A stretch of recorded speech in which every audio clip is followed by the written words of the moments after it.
এবার অবৈধ নির্বাচন বাতিলের দাবিতে রাজশাহীতে আওয়ামী লীগ ও পুলিশের ত্রিমুখী সংঘর্ষে রণক্ষেত্রে পরিণত হয়েছে রাজপথ।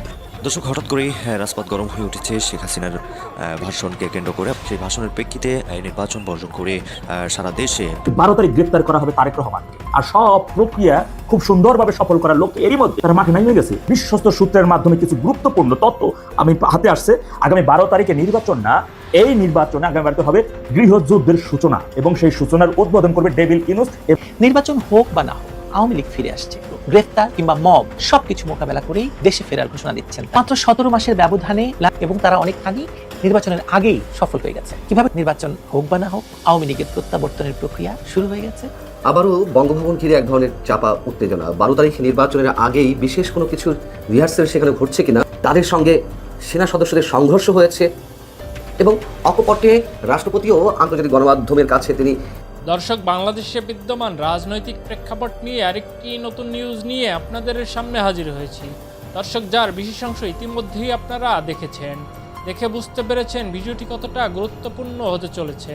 তাই দর্শক, না টেনে সম্পূর্ণ ভিডিওটি দেখার অনুরোধ রইল। দর্শক, আমাদের চ্যানেলটি সাবস্ক্রাইব করে পাশে থাকা বেল আইকনটি বাজিয়ে দিন। দর্শক, চলুন কথা না বাড়িয়ে ভিডিওর মূল অংশগুলো দেখে আসি।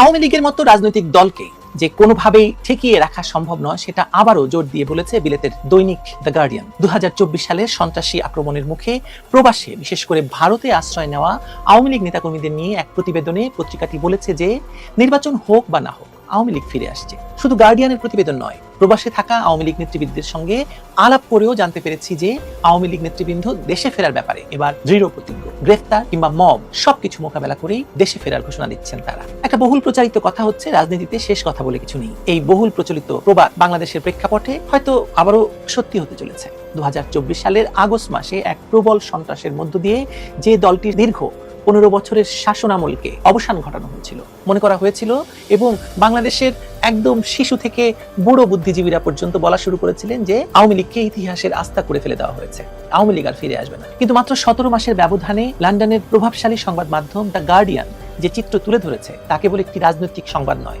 বরং এটি ভূরাজনৈতিক ক্ষমতার পালাবদলের এক গভীর সতর্কবার্তা এবং সত্য। দৃশ্যত আওয়ামী লীগ আজ বাংলাদেশে নিষিদ্ধ। তাদের হাজার হাজার নেতাকর্মী পালিয়ে আছে, শীর্ষ নেতারা কারাগারে কিংবা মৃত্যুদণ্ডপ্রাপ্ত। কিন্তু সীমান্তের ওপারে কলকাতার কোলাহল মুখর শপিং মল কিংবা দিল্লির কঠোর নিরাপত্তা বলয়ে যে ছক কষা হচ্ছে, তা আমাদের প্রচলিত হিসাব নিকাশকে বড় ধরনের ধাক্কা দিচ্ছে। আমাদের মানে বুঝিয়েছি বর্তমান যে সরকারটি আছে এবং তাদের যারা বশংবদ সমর্থক আছে তাদের কথা। গার্ডিয়ানের প্রতিবেদনটি গভীরভাবে যদি পাঠ করেন, তাহলে বুঝতে পারবেন যে আওয়ামী লীগ আসলে কখনোই পুরোপুরি দৃশ্যপট থেকে হারিয়ে যায়নি। যে কথা আমি শুরু থেকে বলেছি, আমি বলেছি যে আওয়ামী লীগ আসলে বাংলাদেশের পলিটিক্সটা নিয়ন্ত্রণ করে। আওয়ামী লীগকে যখন আপনি পলিটিক্স থেকে সরিয়ে দেবেন, মাঠ থেকে সরিয়ে দেবেন, বাংলাদেশে কোনো রাজনীতি থাকে না।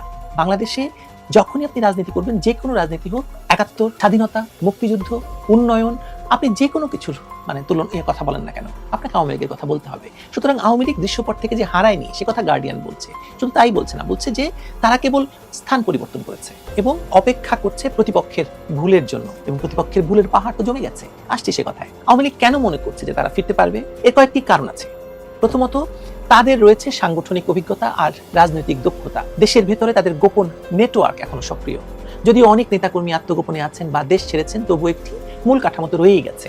আপনি ভেবে দেখুন যে গত 17 মাসে যেভাবে আওয়ামী লীগের উপর অত্যাচার নির্যাতন করা হয়েছে, তারপরেও কি করে একজন নারী প্রেস ক্লাবের সামনে দাঁড়িয়ে বা রাস্তায় দাঁড়িয়ে বলেন যে এই নির্বাচন মানি না, জয় বাংলা, জয় বঙ্গবন্ধু। মানে এটা তো অভাবনীয় দৃশ্য। আপনি এরকম কাউকে গত 17 বছরে বিএনপির রাজনীতির বা জামায়াতের রাজনীতির কাউকে দেখেছেন? দেখেননি, দেখবেনও না, কারণ এটাই আওয়ামী লীগের রাজনীতি। দ্বিতীয়ত, তাদের রয়েছে আর্থিক সামর্থ্য। দেশের ভেতর রাজনীতিকে সচল করার জন্য আওয়ামী লীগ এখন তহবিল করতে শুরু করেছে। তৃতীয়ত, তাদের রয়েছে আন্তর্জাতিক সংযোগ, বিশেষত ভারত সরকারের নীরব সমর্থন তাদের একটা বড় শক্তি। এছাড়া বিশ্বের বিভিন্ন দেশে থাকা বাংলাদেশি প্রবাসীদের একটি বড় অংশ এখনো আওয়ামী লীগের প্রতি সহানুভূতিশীল এবং আওয়ামী লীগের জন্য কাজ করছে।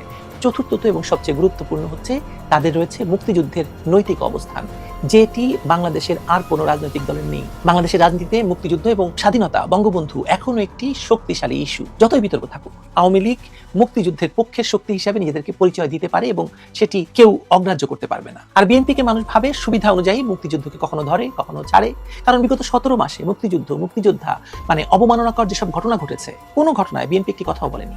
আর জামায়াত যে যুদ্ধাপরাধ এবং স্বাধীনতা বিরোধীদের দল, সে কথা মানুষ এই 17 মাসে আবার নতুন করে টের পেয়েছে এবং 2024 সালে ক্ষমতা দখল করে দ্বিতীয় মুক্তিযুদ্ধ এইসব বলে যে বাংলাদেশের প্রকৃত মুক্তিযুদ্ধকে তারা ভুলিয়ে দিতে চেয়েছে, এই সত্য মানুষ বুঝে ফেলেছে।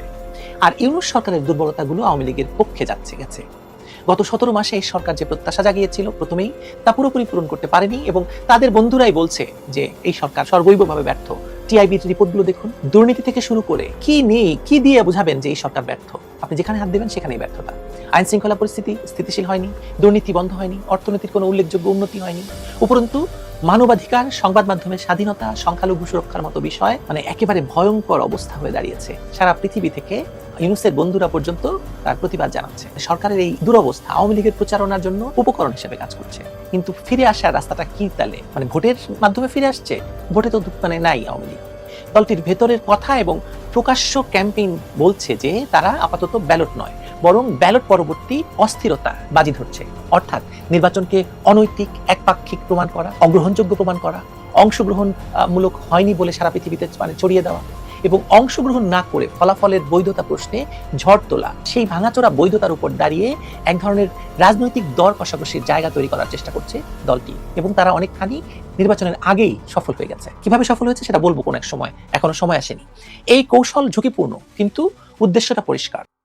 সরকার যদি মানে স্থিতি খুঁজে না পায়, মানে যদি ধরেন একটা নির্বাচিত সরকার আসেও, যদি আইন শৃঙ্খলা বা মানবাধিকার নিয়ে প্রতিনিয়ত চাপের মুখে পড়ে, আর যদি দেশের ভেতরে ক্লান্তি, ভীতি, অসন্তোষ জমাট বাঁধে, তাহলে বিরোধী শক্তির মধ্যে ইতিহাস, যুক্তি, নেটওয়ার্কের সবচেয়ে ভারী সত্তাটি বাড়তি সুবিধা পায়। আওয়ামী লীগ সেই সুবিধাটা এখন থেকেই পাচ্ছে। আর সেই জায়গায় আওয়ামী লীগ আজও 1 নম্বর প্রতিদ্বন্দ্বী। তার অতীতের দায় যতই ভারী হোক না কেন, আপনি যতই তাকে গণহত্যাকারী বা বদনাম দেন না কেন, মানুষ তো বুঝতে পারছে তারা কেমন ছিল, কেমন আছে। মানুষ যখন এই তুলনা করে তখন তারা আওয়ামী লীগের প্রতি অজান্তেই তাদের মন চলে যায়। তারপরও কেন বলা যায় যে আওয়ামী লীগ ফিরবেই? কারণ ক্ষমতার যন্ত্র শুধু জনপ্রিয়তা দিয়ে চলে না, চলে কাঠামো, নেটওয়ার্ক, সম্পদ, অভিজ্ঞতা এবং আন্তর্জাতিক ব্যাংকিং এর মিশেলে। দেশের প্রশাসনিক অবস্থা, স্থানীয় সরকার স্তরে বহু বছরের ভয়াবহ অবস্থা, পেশাজীবী সংগঠনগুলোর সাথে মানে নৈকট্য, আওয়ামী লীগ এইসব জায়গাতে উত্তীর্ণ হয়ে গেছে। আওয়ামী লীগ এইসব জায়গাগুলোকে জানে যে কি করে তারা মানে এদের সাথে সম্পর্ক তৈরি করতে হয়। দমন পীড়ন, মামলা, নির্বাসন সবই এই আওয়ামী লীগের পরাজয় পরবর্তী দৃশ্যপটের অংশ। কিন্তু এই বিস্তৃত নেটওয়ার্কগুলোর মধ্যে যারা টিকে আছে এখনো, তারা উপযুক্ত রাজনৈতিক মুহূর্তে আবার প্রাণ পাবে এবং পাচ্ছেও। মানুষ কখনোই তার ওই ভয়ঙ্কর স্মৃতিকে মনে করতে চায় না, মানুষ চায় ভবিষ্যৎকে সুন্দর দেখতে। এবং তখন তারা আওয়ামী লীগের গুরুত্বটা বুঝতে পারবে যে কি দিয়ে আমরা কি হারিয়েছি, মানে কি কাকে সরিয়ে আমরা কাকে এনেছি। ইতিমধ্যেই বলতে শুরু করেছে যে মানে কাকে সরিয়ে আমরা কাকে এনেছি, কাকে ফেলে দিয়ে কাকে এনেছি। এবং আপনি দেখবেন মানুষ তখন নিজেই এই পুরনো শক্তিকে ফিরে আনার জন্য রাস্তায় নামবে। এই ফেরাটা সোজাসুজি ক্ষমতার আসনে বসা নয়, হতে পারে কেন্দ্রে নয়, প্রান্তে, শীর্ষে নয়, আংশিক অংশীদারিত্বে, সরকার নয়, কিন্তু বৈধ বিরোধী রাজনৈতিক শক্তির স্বীকৃতিতে। বড় মামলাগুলো নিষ্পত্তি হওয়া, শর্ত সাপেক্ষে ক্ষমা বা বিদেশে সমঝোতা, দক্ষিণ এশিয়া রাজনীতিতে এসব তো মানে আমরা দেখেছি আগেও। তার মানে প্রশ্নটা আসলে সময়ের। দলটি কতটা দ্রুত তার নৈতিক বর্ণনা বদলাতে পারে, কিভাবে ন্যারেটিভ চেঞ্জ করতে পারে, ভেতরের নেতৃত্ব কতটা নতুন চেহারা সামনে আনতে পারে, আর মাঠ পর্যায়ের মানুষকে বোঝাতে পারে যে তাদের ফিরে আসা মানে আগের সবকিছুর পুনরাবৃত্তি নয়, বরং নতুন ভবিষ্যতের গ্যারান্টি। যেই মুহূর্তে এই বার্তাটা বিশ্বাসযোগ্য হবে, স্রোত বদলাতে সময় লাগবে না। আর এ কারণেই আসলে স্রোত বদলাতে শুরু করেছে। আওয়ামী লীগ 1 দশকের বেশি সময় ক্ষমতায় থেকে রাষ্ট্র, সমাজ, অর্থনীতির গভীরে শেকড় গেঁথেছে। তার পতনের পর সেই শেকড় ছিঁড়ে ফেলার যে প্রচেষ্টা চলছে, তা কতটা টিকবে নির্ধারণ তো করেই দিয়েছে অন্তর্বর্তী মানে সরকারের 17 মাস এবং তাদের অন্যায়, অবিচার এবং মানুষের জীবনের ভয়ঙ্কর অবস্থাটা। আর সেটা ব্যর্থ হয়েছে। তার মানে যে আওয়ামী লীগের যে ফেরার পর সেটা ব্যালটের মধ্যে দিয়ে না হোক, মানে ভোট হোক বা না হোক, মীমাংসার দরজায় দাঁড়াতেই হবে। বাস্তবে সেই মীমাংসার দরজা খুব বেশি দূরে নয়। তাই কথা আমি জোর দিয়ে বলছি যে নির্বাচন হোক বা নাই হোক, আওয়ামী লীগ ফিরছে। সম্ভবত আগের চেহারা নিয়ে নয়, কিন্তু এমন এক অবস্থানে যেখানে বাংলাদেশের রাজনীতির বোর্ডে তাদের ঘুঁটি আবার প্রাসঙ্গিক হয়ে উঠবে। আওয়ামী লীগের সবচেয়ে বড় অস্ত্র হলো তাদের ধৈর্য আর দীর্ঘমেয়াদী পরিকল্পনা। তারা জানে যে আজ বা কাল নয়, কিন্তু একদিন না একদিন তাদের সুযোগ আসবেই। বাংলাদেশের রাজনীতির অস্থিরতার প্রকৃতি এমনই যে কোনো সরকারই দীর্ঘস্থায়ী হয় না। ইউনূস সরকারও তো ব্যতিক্রম নয়, তাকে যেতেই হবে। তাদের কৌশল হলো অপেক্ষা করা। আওয়ামী লীগের কৌশল হচ্ছে অপেক্ষা করা। আওয়ামী লীগ অপেক্ষা করেছে।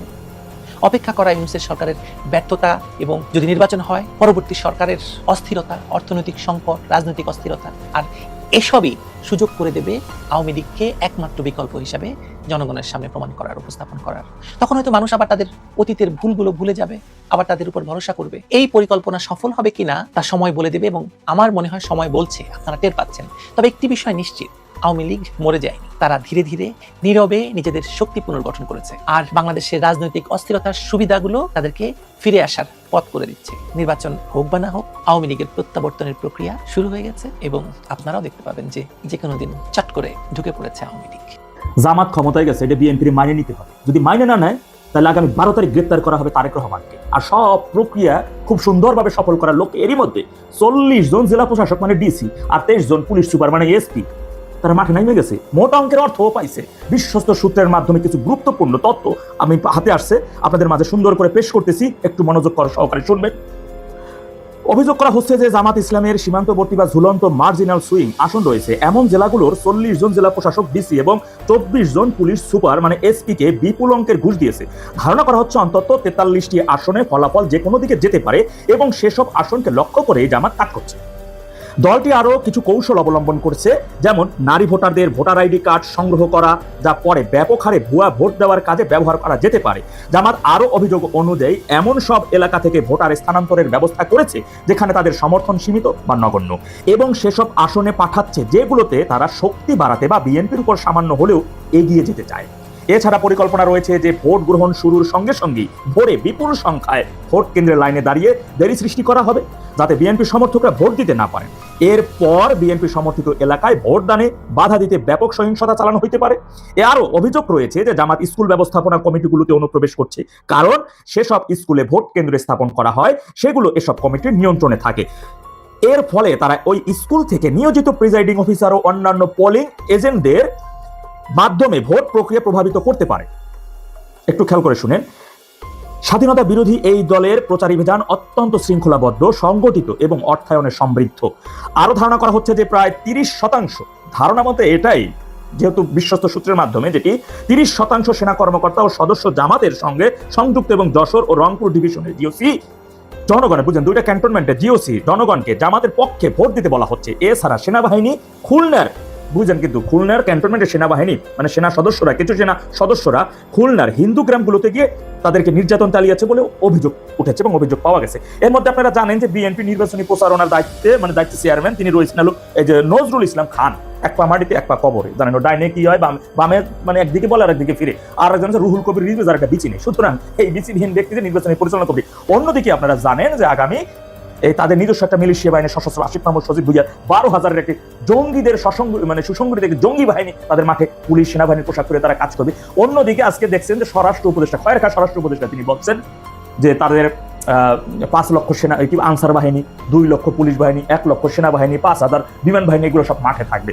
অন্যদিকে কিন্তু ডেভিল ইউনূস বলে আসছিল ইতিহাসের সেরা একেবারে আমেজ আনন্দ ফুর্তি নির্বাচন হবে নাকি, কিন্তু সেই নির্বাচনকে কেন্দ্র করে যুদ্ধ জাহাজ পর্যন্ত উপস্থিত থাকবে। ভাবছেন আগামী 12 তারিখে নির্বাচন না, এই নির্বাচনে আগামী বাড়তে হবে গৃহযুদ্ধের সূচনা, এবং সেই সূচনার উদ্বোধন করবে ডেভিল ইউনূস এবং স্বাধীনতা বিরোধী এরা, আর অন্য কোনো কিছু না। মনে রাখবেন তারা আগেই বলছে কেন্দ্র ভোট গণনা করতে সময় লাগবে, কিন্তু গণভোটের সময় লাগবে না। ডেভিল ইউনূস ক্ষমতা ছাড়তে, ডেভিল ইউনূস যমুনা থেকে বঙ্গভবনে যাবে, সেই প্রক্রিয়ার নির্বাচন। সুতরাং সংসদ নির্বাচন হচ্ছে না, আগেই আলী রিয়াজ বলে দিয়েছে ত্রয়োদশ জাতীয় মানে নির্বাচনটা এটা কোনো সংসদ নির্বাচন, আগের মানে 12টা জাতীয় সংসদ নির্বাচনের মতো করে নির্বাচন কোনোভাবেই মানে এটা চিন্তা করা যাবে না। এটা সংসদ পার্লামেন্ট নির্বাচন না, এটা গণভোটের নির্বাচন। এটাই চিরন্তন সত্য। আর এই সত্যটাকে যদি বিএনপি না মাইনা না নেয়, তাহলে অবশ্যই সরকারি ছুটির দিনে তারেক রহমান কিভাবে ভোটাধিকার বা এনআইডি কার্ড পাইলেন, এই কারণে তাদের দখলে যাওয়া সকল পাবলিক বিশ্ববিদ্যালয় ছাত্র সংসদগুলো রাস্তায় নাইমে পড়বে। দেখবেন আন্দোলনের মোড় অন্যদিকে ঘুরাই নিয়ে গ্রেপ্তার করা হবে অনেক রে। সুতরাং সহিংসতা এবং গৃহযুদ্ধেরই দামামা হচ্ছে 12 তারিখ। মনে রাখবেন, সবসময় একটা কথা বলি, যে দেশে স্বাধীনতা বিরোধী দল, এই রাজাকার জামাত নামক নিকৃষ্টতম মোনাফিকি সংগঠন থাকে, সেই দেশের জনগণ বা সেই দেশের মানচিত্র ধ্বংসের জন্য আর কোনো শয়তানের প্রয়োজন হয় না। কারণ শয়তানেরও বড় শয়তান হচ্ছে তারা, আর তাদের পাল্লায় আমাদের দেশের মানচিত্র, আমাদের সার্বভৌমত্ব আজকে জিম্মি হয়ে আছে। মনে রাখবেন, জামাতের মূল টার্গেট ঢাকা দখল, আর সেই জন্য অনেক আগে থেকেই দেশের বিভিন্ন জায়গা থেকে 20 লক্ষ ভোটারকে ঢাকায় ট্রান্সফার করে নিয়ে আসছে ক্ষমতায় যাওয়ার জন্য। হাজার হাজার লক্ষ লক্ষ মানুষকে যদি হত্যা করতে হয়, সেজন্য তাদের প্রস্তুতি আছে, সব আয়োজনই তারা সম্পূর্ণ করে রেখেছে। শুধু তারা অপেক্ষা করছে 12 তারিখ ক্ষমতায় যাওয়ার দিন। দেখা যাক কোন জায়গার পানি কোথায় গিয়ে গড়ায়, আমরা কেবল দেখতে থাকি। আবারও বঙ্গভবন ঘিরে এক ধরনের চাপা উত্তেজনা। 12 তারিখ নির্বাচনের আগেই বিশেষ কোনো কিছুর রিহার্সেল সেখানে ঘটছে কিনা তা নিয়ে বেশ সন্দেহের সৃষ্টি হয়েছে। সাম্প্রতিক সময়ে দুইটি ঘটনা, পারস্পরিক যেই সমীকরণ, সেটিকে কেন্দ্র করে এই সন্দেহের সৃষ্টি হয়েছে। যেমন রাষ্ট্রপতি মোহাম্মদ শাহাবুদ্দিন সাহেবের সঙ্গে সাক্ষাৎ করেছেন কে? জামায়াত ইসলামের সাবেক আমির গোলাম আজমের পুত্র ব্রিগেডিয়ার জেনারেল অবসরপ্রাপ্ত আবদুল্লাহ হিল আমান আজমি। তিনি হঠাৎ কী কারণে দেখা করলেন? দেখা করার বিষয়টি কি, মানে বেশ হাস্যকর। উপর থেকে মনে হতে পারে যে এটি হাস্যকর, কিন্তু ভিতরে কি রয়েছে। তিনি মঙ্গলবার রাষ্ট্রপতি মোহাম্মদ শাহাবুদ্দিনের সঙ্গে দেখা করেছেন, দেখা করে তাকে কিছু বই উপহার দিয়েছেন। তিনি নিজেই তার সামাজিক যোগাযোগ মাধ্যম ফেসবুকে স্ট্যাটাসের মাধ্যমে এই বিষয়টি জানিয়েছেন। আগে একটু কিছুটা পড়ি তার স্ট্যাটাস থেকে, আপনারা ধারণা করতে পারবেন। আবদুল্লাহ হিল আমান আজমি বলছেন তার ফেসবুক স্ট্যাটাসে, আজ মহামান্য রাষ্ট্রপতির সঙ্গে সৌজন্য সাক্ষাৎ করতে গিয়েছিলাম। আমার লেখা বিভীষিকাময় আয়নাঘর, আমার বাবাকে নিয়ে সচিত্র প্রায় 2000 ছবি সম্বলিত বই প্রেরণার পরশমণি এবং আমার বাবার লেখা আত্মজীবনী জীবনী যা দেখলাম 9 খণ্ডের বই উপহার দিয়ে এলাম। তিনি খুব আগ্রহ সহকারে নিলেন, উল্টে পাল্টে দেখলেন। ওনার মূল্যবান সময় থেকে আমাকে অনেক সময় দেওয়ার জন্য মহামান্য রাষ্ট্রপতির প্রতি আন্তরিক কৃতজ্ঞতা জানাচ্ছি। আচ্ছা, রাষ্ট্রপতি মোহাম্মদ শাহাবুদ্দিনের সঙ্গে আবদুল্লাহ হিল আমান আজমির কি এমন প্রেমের সম্পর্ক অথবা কি এমন শ্রদ্ধা, স্নেহ, ভালোবাসার সম্পর্ক? সেটি ব্যক্তিগত জায়গা থেকে হোক অথবা আদর্শগত জায়গা থেকে হোক, যেভাবেই আমরা বিচার করি না কেন, কোনোভাবেই তো রাষ্ট্রপতিকে এই মুহূর্তে, এই অস্থির সময়ে তার লেখা বই কিংবা তার বাবা গোলাম আজমের লেখা বই বা ছবি উপহার দেওয়ার কোনো কারণ নিশ্চয়ই নেই। কিন্তু তারপরেও দেখা করেছেন, নিঃসন্দেহে এটি শুধুমাত্র উছিলা বা অজুহাত উপর থেকে। আমরা গণভোট নিয়ে অনেকেই সন্দেহের মধ্যে আছি। অনেকের ধারণা গণভোটে হ্যাঁ জয়যুক্ত হলে সংবিধান ছুঁড়ে ফেলা হবে, সংস্কারের নাম করে যা হতে যাচ্ছে রাষ্ট্রপতিকে ছুঁড়ে ফেলা হবে। এর আগে রাষ্ট্রপতিকে কেন্দ্র করে অনেক কিছু হয়েছে আমরা জানি। বঙ্গভবনে মব ক্রিয়েট করা হয়েছে, তার পদত্যাগের দাবিতে বঙ্গভবন ঘেরাও করা হয়েছে। সেনার সদস্যদের সঙ্গে মব সৃষ্টিকারীদের, সেটি এনসিপির নেতা কিংবা জামায়াতের লোকজন ছিল সেখানে, তাদের সঙ্গে সেনা সদস্যদের সংঘর্ষ হয়েছে। এবং অকপটে রাষ্ট্রপতিও আন্তর্জাতিক গণমাধ্যমের কাছে তিনি তার অবস্থান তুলে ধরেছেন। তার সঙ্গে বর্তমান যে প্রধান উপদেষ্টা ডক্টর মোহাম্মদ ইউনূস কী ধরনের আচরণ করছে, তার সরকার কী আচরণ করছে, এটি আমরা সব কিছুই জানি, এটি পুরোনো কথা। সেই অবস্থার মধ্য দিয়ে সেই রাষ্ট্রপতিকে বই উপহার দিতে যাবেন আবদুল্লাহ হিল আমান আজমি সাহেব, এত সহজ মনে করার কোনো কারণ নেই। এবং এই আবদুল্লাহ হিল আমান আজমিকে তো পাকিস্তানের বিভিন্ন পর্যায় থেকে দাবি করা হচ্ছে যে তাকে যেন বাংলাদেশের প্রতিরক্ষা মন্ত্রীর দায়িত্ব দেওয়া হয় বা প্রতিরক্ষা উপদেষ্টার দায়িত্ব দেওয়া হয়, তাকে যেন তা না পারলে অন্তত সেনা প্রধানের দায়িত্ব দেওয়া হয়, এবং নানান ধরনের খবর আমাদের কাছে আসছে। এবং তা নিয়ে এর আগে আমি কথা বলেছি। সেই জায়গা থেকে আবদুল্লাহ হিল আমান আজমি প্রকাশ্যে দাঁত ভাঙার জবাব দেওয়ার কথা বলেছেন আমাকে, সে কথা আপনারা জানেন। যাই হোক, নতুন করে বঙ্গভবনকে টার্গেট করা হয়েছে, তার আরও একটি প্রমাণ হচ্ছে জামায়াতের আমির ডাক্তার শফিকুর রহমানের এক্স অ্যাকাউন্ট থেকে দেওয়া তার একটি পোস্টকে কেন্দ্র করে সারা বাংলাদেশে যে তোলপাড় শুরু হয়েছে আমরা সবাই জানি। তিনি তার ওই স্ট্যাটাসে কর্মজীবী নারীদেরকে পতিতাদের সঙ্গে তুলনা করলেন এবং এর বাইরে নারী স্বাধীনতা বা নারীদের কাজকর্ম নিয়ে অনেক ধরনের মন্তব্য করেছেন আল জাজিরার কাছে। সেখানে যা বলেছেন তার সাথে শুধু এই স্ট্যাটাসে পার্থক্য যে পতিতা শব্দটা এখানে ব্যবহার করেছেন, আল জাজিরার কাছে দেওয়া সাক্ষাতে সেই শব্দটি ইউজ করেনি। কিন্তু যখন এটি নিয়ে সারা বাংলাদেশের তুমুল হইচই, সেটি নিয়ে তখন তারা মানে ডাক্তার শফিকের দল জামাতে ইসলাম দাবি করলো যে তার আইডি হ্যাক করা হয়েছে অথবা ডাক্তার শফিকের ডিভাইস হ্যাক করা হয়েছে। এবং কোথায় করা হয়েছে তারা দাবি করলো যে বঙ্গভবনের কোনো এক ইমেইল থেকে বা বঙ্গভবনের বিশেষ কোনো ব্যক্তির মাধ্যমে তার ডিভাইস নিয়ন্ত্রণে নেওয়া হয়েছে। এবং এই দাবির পরপরই আমরা দেখলাম ওই মঙ্গলবার আবদুল্লাহ হিল আমান আজমি দেখা করতে গিয়েছিলেন, সাক্ষাৎ করতে গিয়েছিলেন, বই উপহার দিতে গিয়েছিলেন রাষ্ট্রপতিকে। ওই দিন সকালেই জামাতের একটি বিশেষ প্রতিনিধি দল বঙ্গভবনে গিয়ে 24 ঘন্টার আলটিমেটাম দিয়ে এলো যে এই সময়ের মধ্যে যে অভিযোগ তারা জানাচ্ছে সেই বিষয়ে তদন্ত রিপোর্ট জমা দিতে হবে। যদিও তারা রাষ্ট্রপতি মোহাম্মদ শাহাবুদ্দিনের সঙ্গে দেখা করতে পারেনি, তার সামরিক সচিবের সঙ্গে কথা বলেছেন। জামাত এনসিপি নেতারা যা চায় সেটি মব ক্রিয়েট করার মাধ্যমে হোক আর যে মাধ্যমেই হোক, ইউনূস সরকার সেটির সাথে সাথে এক্সিকিউট করে, তার তো অসংখ্য উদাহরণ রয়েছে আমাদের সামনে। এবং এটির ক্ষেত্রেও আমরা দেখলাম যে তারা দাবি জানালো, আর সাথে সাথে কিছুক্ষণ পরেই রাজধানীর হাতিরঝিল থানাতে বঙ্গভবনের সহকারী প্রোগ্রাম অফিসার সারওয়ার আলমের বিরুদ্ধে প্রথমে জিডি হলো, তারপর একটি মামলা হয়ে গেল। পরবর্তীতে কি হলো, তাকে আটক করা হলো, গ্রেপ্তার করা হলো। বিবি প্রধান সংবাদ সম্মেলন করলেন তাকে আটকের ঘটনা নিয়ে, এবং সেখানে প্রশ্ন করা হলো সারওয়ার আলমের বিরুদ্ধে কি কোনো প্রমাণ পাওয়া গেছে, যে অভিযোগ জানানো হচ্ছে। তিনি বলছেন প্রমাণ এখনো পাওয়া যায়নি, আমরা ইনভেস্টিগেট করছি, আমরা দেখি কী করা যায়। তাহলে প্রমাণ ছাড়া কেন তাকে আটক করা হলো? মামলা হলেই কি যে কাউকে আটক করা যায় সাথে সাথে? তিনি উত্তর দিতে পারলেন না, তিনি অ্যাভয়েড করছিলেন। সাংবাদিকরা যখন আবারও বললেন যে তার বিরুদ্ধে প্রমাণ ছাড়া কেন আটক করা হলো, তিনি বললেন যে এটি হাতিরঝিল থানা বলতে পারবে। তার মানে বোঝা গেছে তো। এরপর আবার কি হলো, আমিরের জামাত ডক্টর শফিকুর রহমান তিনি তার ফেসবুকে একটি পোস্ট দিলেন। তিনি কি লিখলেন পোস্টে? আলহামদুলিল্লাহ, আমার ভেরিফাইড এক্স আইডি যেখান থেকে হ্যাক হয়েছিল সেই সংশ্লিষ্ট ব্যক্তিটি আইন শৃঙ্খলা রক্ষাকারী বাহিনীর হাতে আটক হয়েছে। আমি আশা করি এখন ন্যায় বিচারটাও পাবো, এবং তা খুবই প্রয়োজন। দেশে সাইবার অপরাধ নিয়ন্ত্রণ ও আসন্ন নির্বাচনকে সুষ্ঠু করার পক্ষে এ ধরনের আইনি উদ্যোগের কোনো বিকল্প নেই।